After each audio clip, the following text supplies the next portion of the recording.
بسم اللہ الرحمن الرحیم۔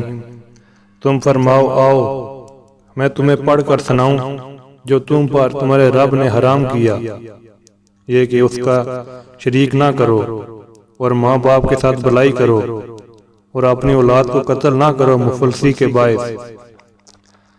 ہم تمہیں اور انہیں سب کو رزق دیں گے، اور بے حیاؤں کے پاس نہ جاؤ جو ان میں کھلی ہے اور جو چھپی، اور جس جان کی اللہ نے حرمت رکھی اسے ناحق نہ مارو۔ یہ تمہیں حکم فرمایا ہے کہ تمہیں عقل ہو، اور یتیموں کے مال کے پاس نہ جاؤ مگر بہت اچھے طریقے سے جب تک وہ اپنی جوانی کو پہنچیں، اور ناپ اور تول انصاف کے ساتھ پوری کرو۔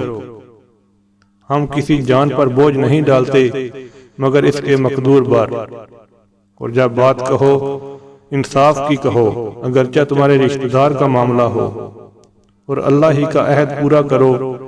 یہ تمہیں تاکید فرمائی کہ کہیں تم نصیحت مانو، اور یہ کہ یہ ہے میرا سیدھا راستہ تو اس پر چلو، اور راہیں نہ چلو کہ تمہیں اس کی راہ سے جدا کر دیں۔